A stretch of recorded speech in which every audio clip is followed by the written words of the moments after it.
a goal without a plan is a wish, and a plan that can't be changed is a bad plan. So I think you have to, you have to have a plan, and you have to, have a strategy and, try to execute on that strategy. But sometimes conditions change, things change, and you have to pivot and you have to make adjustments. And I think if you double down on a bad plan, you just have double the miseries.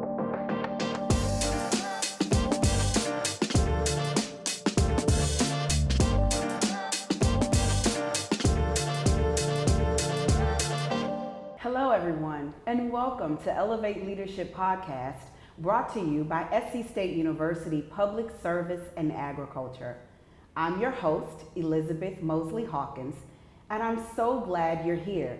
Whether this is your first time tuning in or you've been locked in with us for a while, thank you for being a part of our community. Here at Elevate Leadership, we sit down with some of the most innovative, inspiring, and influential leaders who are truly making a difference in their fields. Our goal is simple: to bring you insights and inspiration that help you elevate or level up your own leadership journey. So before we get started, don't forget to hit that subscribe button or YouTube channel, and that's at SC State 1890. And follow us on your favorite streaming platforms so you never miss an episode.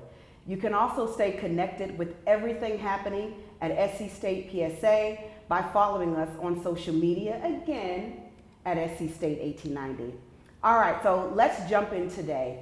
I'm truly honored to welcome an incredible leader, Dr. Johney Green.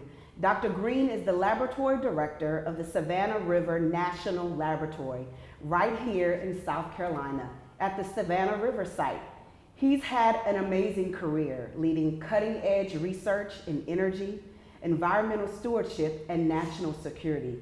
Before joining Savannah River, Dr. Green served as Associate Laboratory Director at the National Renewable Energy Laboratory, and he's also held major leadership roles at Oak Ridge National Laboratory in Oak Ridge, Tennessee. Beyond all his technical achievements, Dr. Green is passionate about mentoring, building diverse teams, and preparing the next generation of scientists and engineers to lead. Dr. Green, welcome to Elevate Leadership Podcast. Thank you, Liz. Thank you for having me. We're so glad to have you, and I also want to make sure that we thank you for being able to film on site at Savannah River site on the campus, right? Our pleasure to host you. Yes. So I want to start off with our first question. Okay. A lot of people might not know what Savannah River site is. So could you kind of tell us a little bit what this facility is about?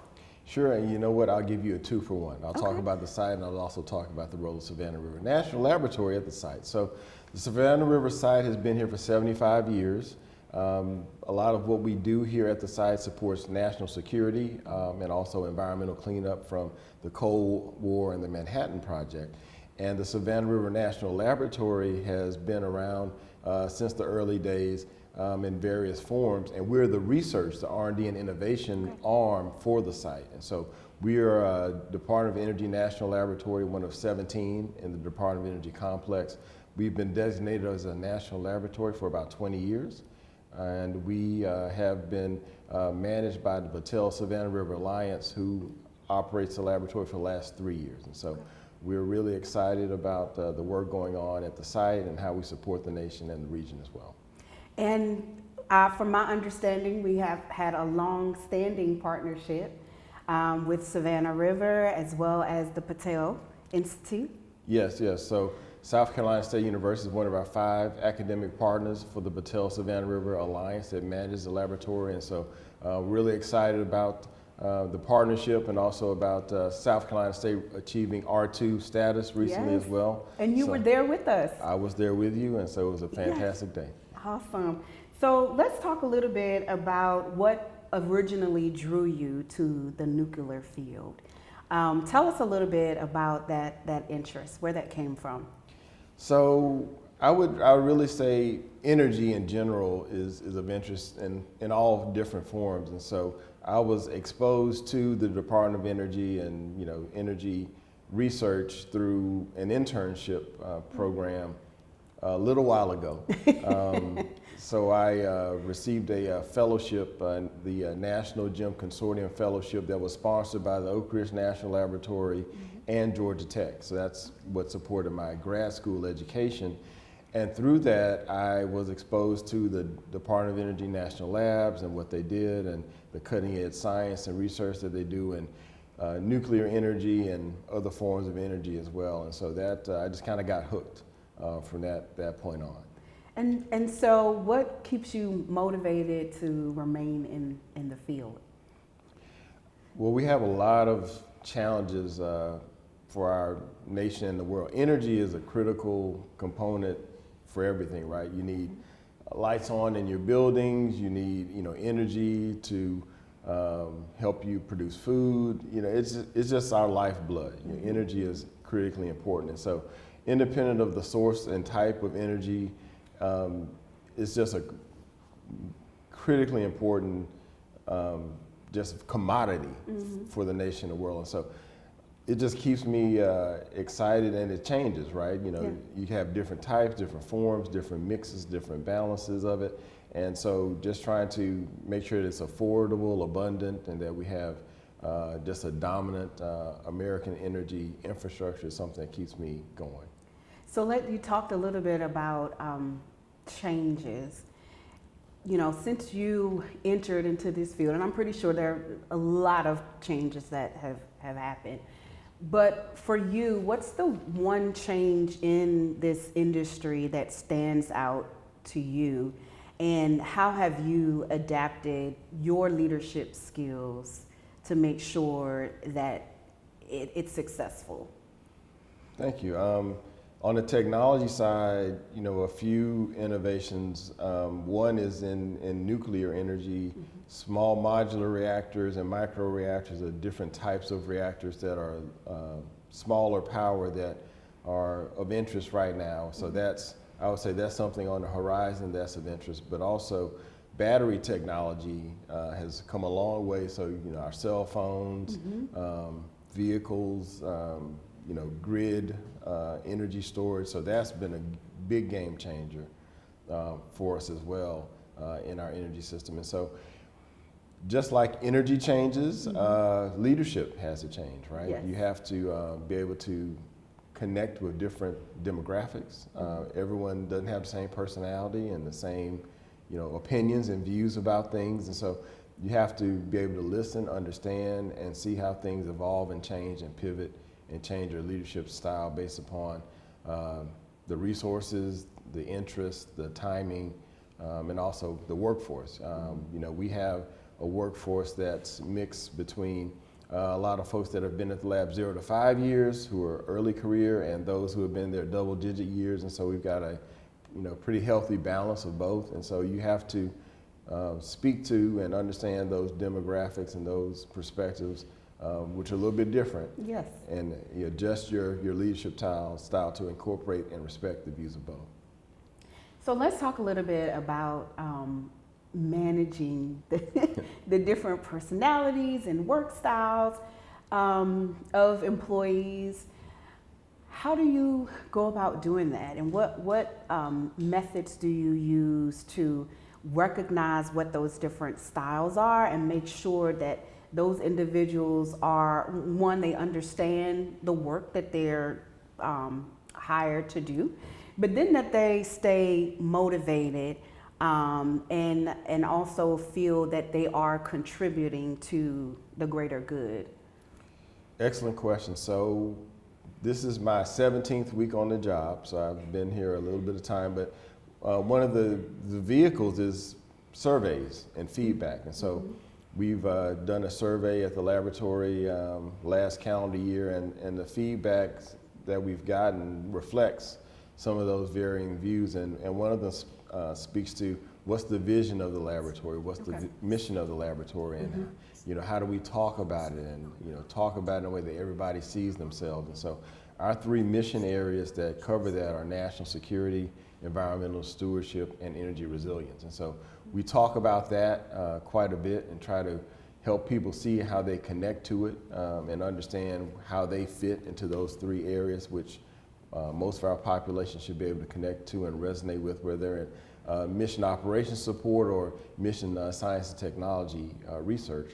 Okay. Also, another thing I've been a benefit of is great mentors, also, and leadership and development training programs. And so those help you understand the different personality type, leadership types. There's different, theories on all those things, Yes. but understanding that you have to adapt and adjust your approach based upon if someone is introverted or extroverted. Some people like external recognition, some people like it, quiet recognition. So you have to kind of, understand those things, and also at a one-on-one perspective, but then from a large culture perspective, you have to understand the culture of the laboratory and of the institution. So it's a mix of both. And so one example of that is our tagline for the laboratory is "We put science to work." I love that. And so we're an applied laboratory, and we like to take the basic research and apply it to practical challenges. And so that's deep within our culture and our workforce. So I have to understand that and respect that. And that's a little bit of where we are right now, where we're trying to take the laboratory. And so the information that you gather, I guess, from the survey, in what ways are you using the data to help improve some areas, or maybe just enhance areas that have seen positive results? So some of the things that I've been doing listening sessions. So I've been meeting with small groups of staff, from different areas, and really just hearing, what we can do better, what some of the concerns are. And so we've developed a people strategy, and looking at the culture of the laboratory to take those items and maybe pick a handful that we can respond to and change and address what the concerns are. So those are some of the things that we're doing to really take this seriously, because it's one thing to ask for feedback, but then you have to respond to it. Yes. And you can't do everything, but you can do a handful of focused activities. And so we've been diligently trying to incorporate that feedback and make some changes in response to that. So it seems, there's a lot of talk about trust nowadays with leadership. How do you ensure that your staff or your team trusts your decisions or choices that you make? Because sometimes, even though you may get to a middle ground, there's some things that you may know that the whole team doesn't know, and you might have to move a different way. Right? So how do you build that trust? Great question.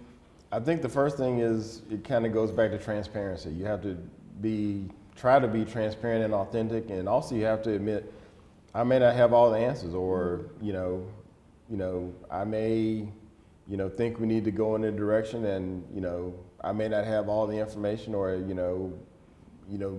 it might not be the correct decision. So there was one example that is, our leadership team in the past made a decision about a program for employees, and after we looked at it, we said, that wasn't the right decision. And so we had, in my first all hands meeting with the laboratory, I said, you know what, we heard your feedback, we're reversing a decision on this that wasn't, we thought it was the best approach, it wasn't, and so we're making a change. So I think you have to be authentic, and if you make a mistake, you have to admit it. Hopefully you're not making too many, and you have to listen to wise counsel as you do it. And then also, I try to have a collaborative approach to where I'm not just making a decision by myself, but the leadership team as a group is making the decision. They own the decision, they understand the decision as much as you can. And then you have more buy-in versus if someone just tells you the decision. And sometimes, on a rare occasion that happens, but you really want to just have the communication, right? Of like, here's why, here's what's going on, and have the folks involved in it. Versus it's made in a smoke-filled room, you come out with, typically it's hard for people to buy into it because they haven't been heard. And even, I think, having a chance to speak up and share an opinion, even if you can't go forward with it, I think people feel, if they feel understood and heard, it makes it easier to go with the decision. So you mentioned that at sometimes the team has to take that ownership. And a lot of times in our leadership team, we talk about extreme ownership, right? Because sometimes people, you want to always seem like you know everything, right? You can try. And from what I'm hearing from you, that as a leader, it is okay, right, for one to say that you don't know. But two, if you do realize that maybe something isn't working, Right. to own it, Right. and make or develop solutions to Yes. help make that a better situation. Yes. So what would you tell a leader who might not want to accept ownership for maybe something that just isn't working out on behalf of that particular organization? Wow. I think that's a tough position to be in. I don't think you can achieve success that way. So I'm going to, borrow from, a few quotes from Herm Edwards, former football coach in the NFL and college football, who says, a goal without a plan is a wish, and a plan that can't be changed is a bad plan. So I think you have to, you have to have a plan, and you have to, have a strategy and, try to execute on that strategy. But sometimes conditions change, things change, and you have to pivot and you have to make adjustments. And I think if you double down on a bad plan, you just have double the misery. So I think you have to really be open to change. And it's not easy to do. It takes a lot of humility to do that, and we all have blind spots and faults and things that we don't see. And but yeah, from my observation in history, when you can't pivot from something that's not working, it typically doesn't get better.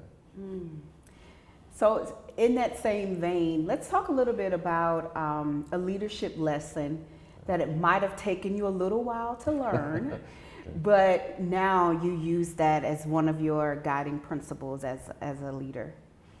I think something that I've learned over time is, on one hand, as a leader, being able to project the future is helpful. Sometimes you project correctly, and sometimes not. But I think vision, is important, and sometimes you have a vision. And sometimes you can move a little too quickly. Sometimes you can see it, but if your team can't see it, and if you can't communicate and articulate it and, teach it, and slow down a little bit to kind of convey it and get their buy-in and understanding. If I use the analogy, if you're running on a track, and so if, you're the leader of the team, but you're running on the track with the team. So if you're running on the track and you look behind you and the team is far behind you, you've gone a little bit too fast. You've got to slow down. So I've been on the track a few times and maybe moved a little bit, too fast for my team, and I was separated from my team, and had to slow down a little bit and make sure we were all connected on the same page. And so when you, that's interesting, when you recognize that you were ahead, how did you double back to make sure that the team was with you? What were some of the things that you did or said to make sure that you all were there and they were right there to get that baton? Well, sometimes you have to explain, okay, we moved in this direction, but I didn't do an adequate job explaining why, or what the reasons were, what the rationale is. I see there's a disconnect. I'm thinking one thing, you're thinking something else. I clearly didn't communicate it effective. So let's circle back. Let's take some time. Okay, this is why, I think I'm seeing A, B, and C. So that's why we need to do, X, Y, and Z. Okay. And then having them repeat it back to me. Okay, what did you hear? Okay, to kind of check and make sure we're on the same page. And so those are some of the things that I've had to do in the past when I can see that, okay, they're not with me. I'm seeing one thing, they're seeing something else, and they're trying to be responsive, but they just don't understand. So you have to kind of pause and circle back and kind of revisit the assumptions that you're running with. And I think too, even as, I grow as a leader, I love the fact that you said you have to make sure that they understand the vision, and also understand how their role falls into the overall mission. Yes. Like, here's how you're helping to contribute to us accomplishing that goal, that mission. And most of the time you do see that shift, that pivot. Yes. In that particular person. And so I love that. Thank you. So leading in the nuclear sector sometimes comes with a unique mix of responsibility, Yes. Risk, and regulation. Yes. What's the most critical trait a leader in this industry needs in order to be effective? Well, a lot of what we do is dealing with, I'll call it's high hazards, right? Things that have, serious consequences if, things don't go right. So there's a lot of focus on safety and security. That's, foundational. Mm-hmm. We spend a lot of time talking about safety and security, but also trying to balance that with innovation and creativity. So that's where we as a national laboratory we're a little bit different than a production facility who is focused on, production, solely, primarily focused on production, but we have to do the science that enables the production. So we have to have a little bit of that, the creative process experimentation within an envelope of safety to make sure that what we're doing doesn't create, unintended consequences that could be, significantly damaging. So it's finding that right balance of, a safety envelope that allows creativity and innovation and thinking through the hazards and putting the administrative and other controls and engineering controls in place. But we are a research organization, so we have to push the boundaries of research. So that's the balance we try to, in the nuclear arena, there are a lot of protocols and regulations for very good reasons and, safety and security measures. But how do we balance that with measures that allow us to explore the boundaries and push the boundaries to create even better solutions and do things more effectively and efficiently? So, you talked a little bit about innovation, and I know some things you can't talk about, but what's one innovation or one research project that you're most proud of that's happening here that you want our audience to know about? There is one that I can talk about. Okay. It's called the Advanced Manufacturing Collaborative Facility, or AMC facility. It's actually a facility that will be in town, in Aiken, at the campus of the University of South Carolina, Aiken. Okay. And it is, we plan on it opening this summer. Oh, nice. And it will really be a face of the laboratory that is more outward facing.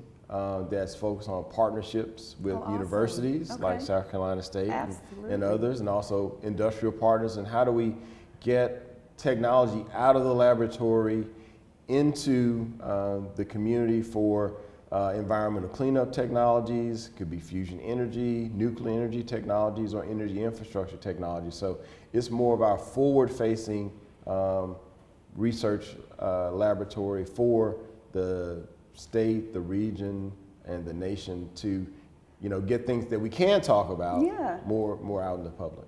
I love that, because I think when people think about energy, it maybe seems complex, and secretive. But also I love that, because it's sort of like 1890 or SC State PSA. It kind of sounds like it's an outreach. Yes. Right? To kind of educate people about energy. Yes. So that's awesome. Yes, congratulations. Well, thank you. So looking forward to getting that launch here in a few months. Awesome. So how do you balance technical rigor with the human side of leadership? And I think we talked a little bit about this, like, keeping your teams motivated, especially when this is such a high stakes environment. Well, I actually have an interesting experience from this weekend. Okay. That relates to that, which may not seem like it fits at first, but I was out with my wife. We were shopping for a car. we were out shopping for her. We're going from minivan to SUV, so nice. We're long overdue. Okay. We're empty nesters now, so okay. it's time for a pivot. And so we were working with this sales representative who did an awesome job and has won excellence awards, and he was fantastic, and he understood the product, and so the analogy is not only did he understand the product, but he understood people, and so he combined his knowledge of the product, which would be analogous to technical competence and understanding the research and the science, but he also understood people and how to relate and connect and ask the right questions of like, okay, do you like this? Do you like that? How do you like how it feels? And to provide the best solution that fit what we needed and not trying to push a solution onto us, and demonstrating his knowledge of the product, which would be the science and technology in our case, and being able to communicate and understand and listen to the needs of the customer, right, or the nation, or the stakeholder. You put those two together, I think that's always a winning combination. And did he stay within budget? He did. See, that's the most important. He did. He stayed within budget. So awesome. we stayed within budget. I think the car's will be delivered today. Oh, nice. So stayed within budget and got the deal done. I love that. So there's increasing conversations about clean energy. Some people believe that doesn't exist, and then there's some that does, right? How do you see the nuclear industry playing a role in the state of South Carolina in our energy and economic fields? So great question. Nuclear energy is something that the state is leaning in heavily on, and energy at the end of the day is about access, affordability, and those kind of things. So there's various forms of energy. Nuclear is one of many, and I think it's going to take a all of the above approach, market-driven approach. And so I think there's opportunities. I mentioned micro reactors and small modular reactors. I think are technologies of interest, but there's also other technologies that we need as well. And so I think a balanced portfolio and not trying to rule out anything is always important, and the market will determine what works best. And so in terms of, I know that you're a partner with the state of South Carolina. Yes. How does the laboratory combine the needs of the state? Like, do you all look at what the state needs in order to determine what projects that you're going to work on? Like, how does that work? Or is it more so what happens nationally? I would say it's a little bit of both. And so there's one example that comes to mind, the SC Nexus program.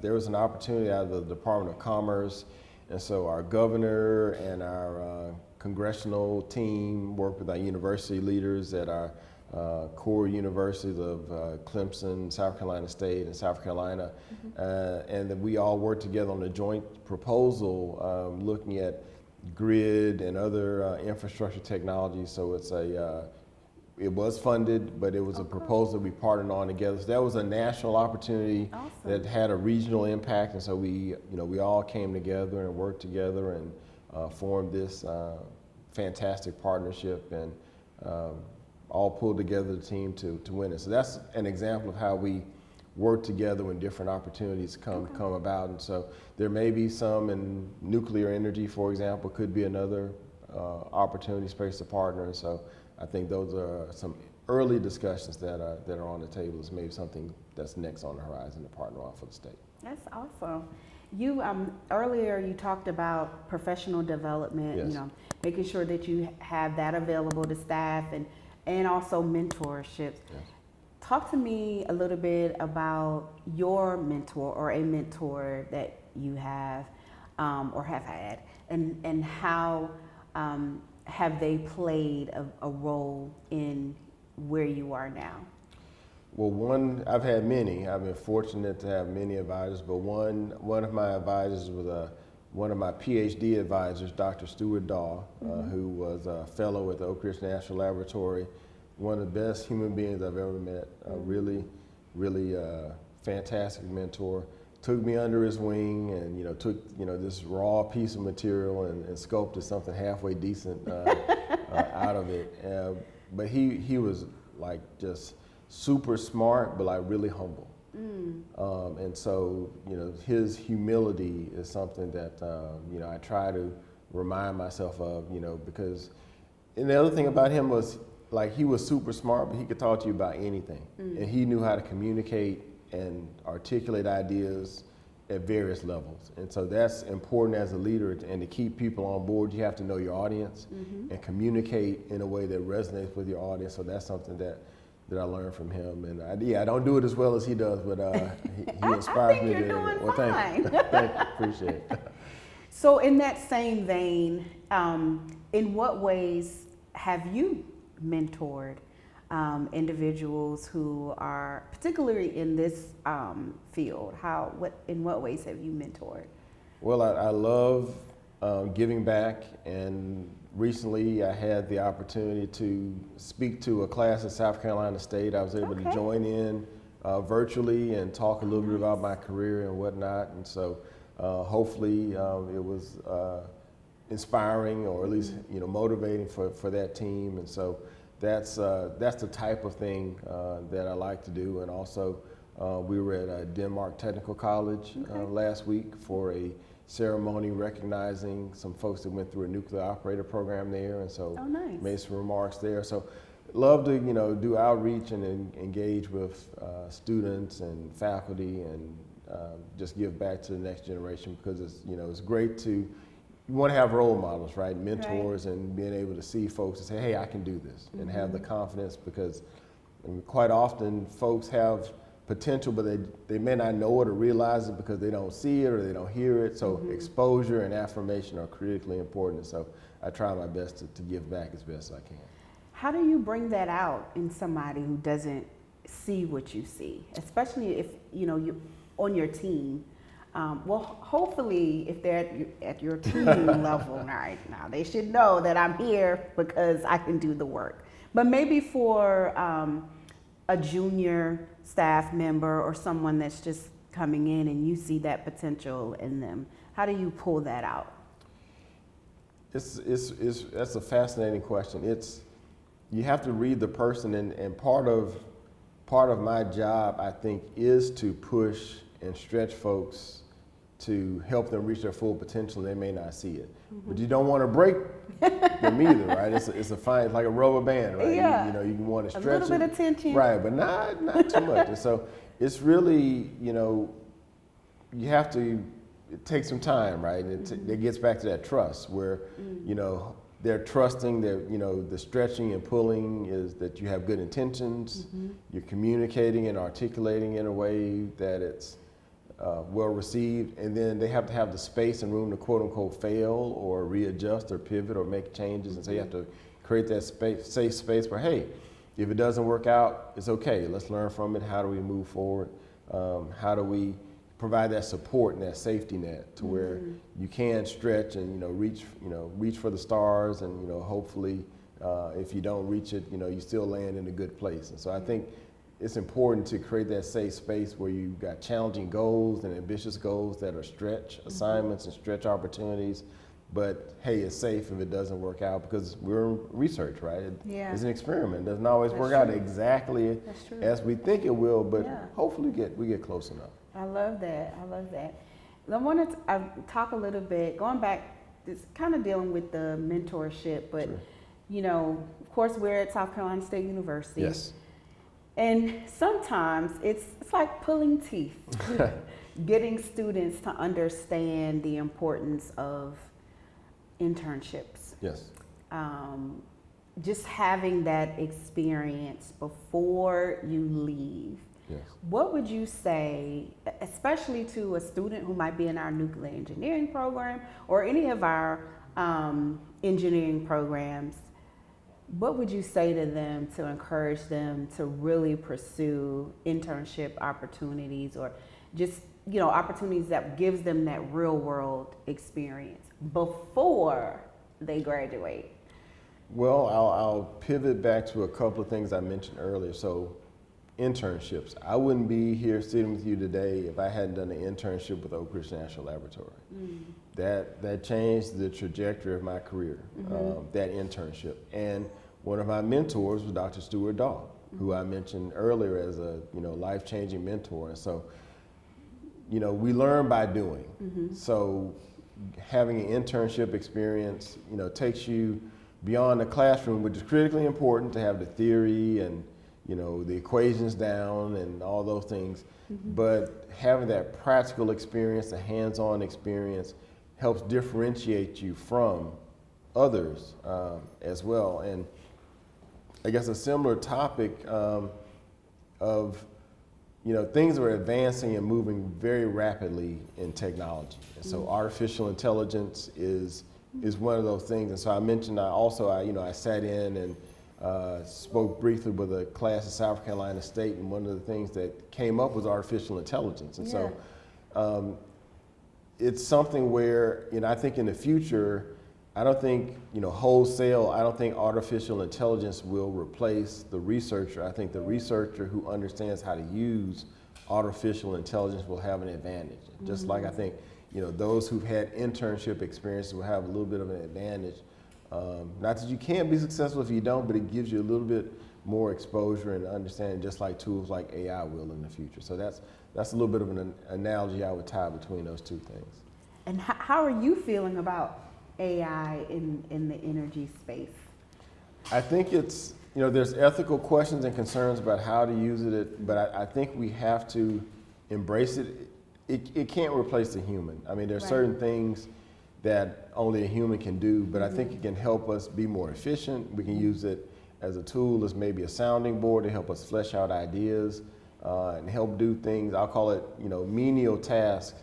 How do you do it more efficiently? It's almost like how automation came to farming and agriculture, right? So things that were done, manually moved over to automation, and then we could do things differently and be more productive, right? So I see that as the next evolution of that in AI. And once again, there's ethics concerns and how to use it responsibly, and so I don't want to minimize those things, but I think we have to get comfortable with it and use it more. And it's here, it's right? here, right? It's here. I think so. We have to figure it out. We're also, having the same thing, how do we introduce aspects of AI to our farmers, and, especially considering the population, it's more older generation, and just getting them used to technology, but like we said, it's here. It's here. And, how do we integrate that into the traditional aspect of it and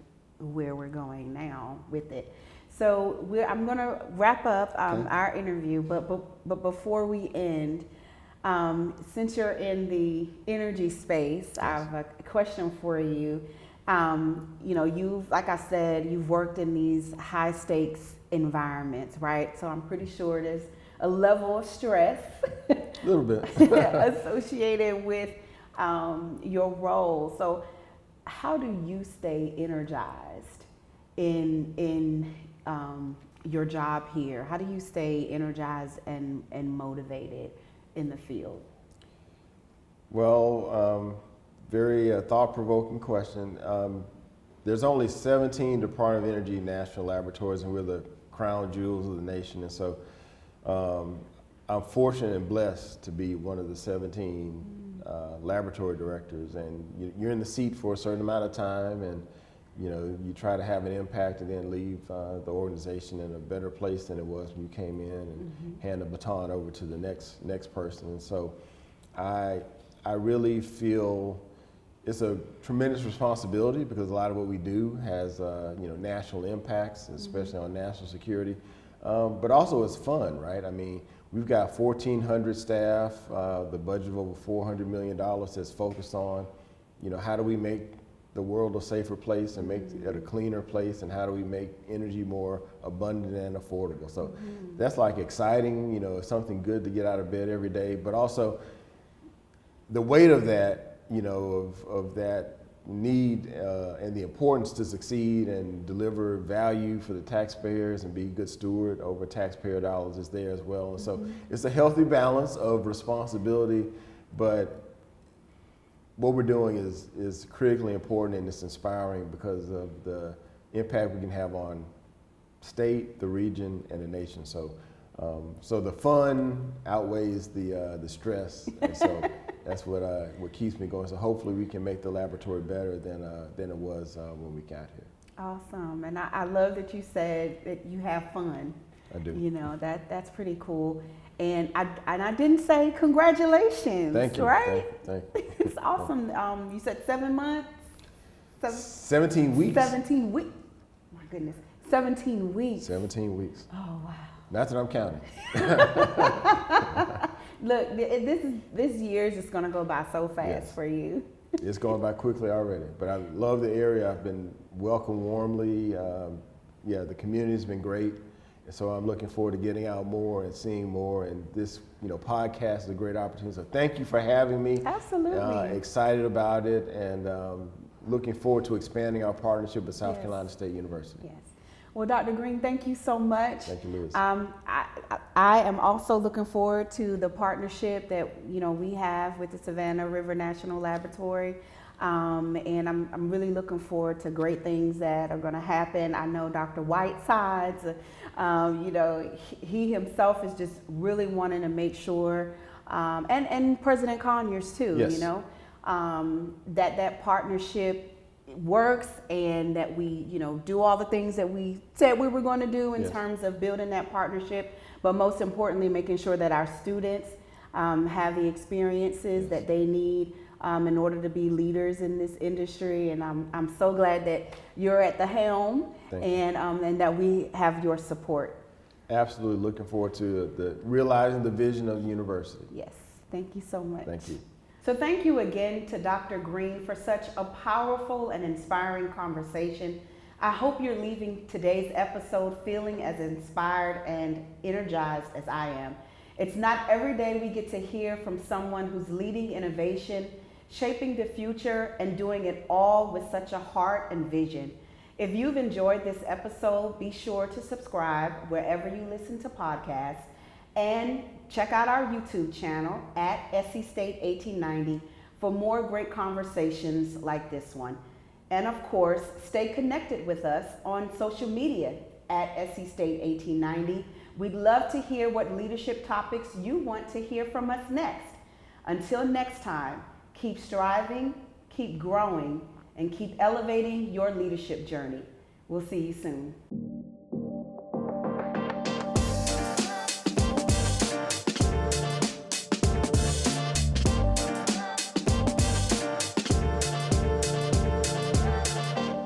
You can catch us all the time on any of our streaming platforms at SC State 1890.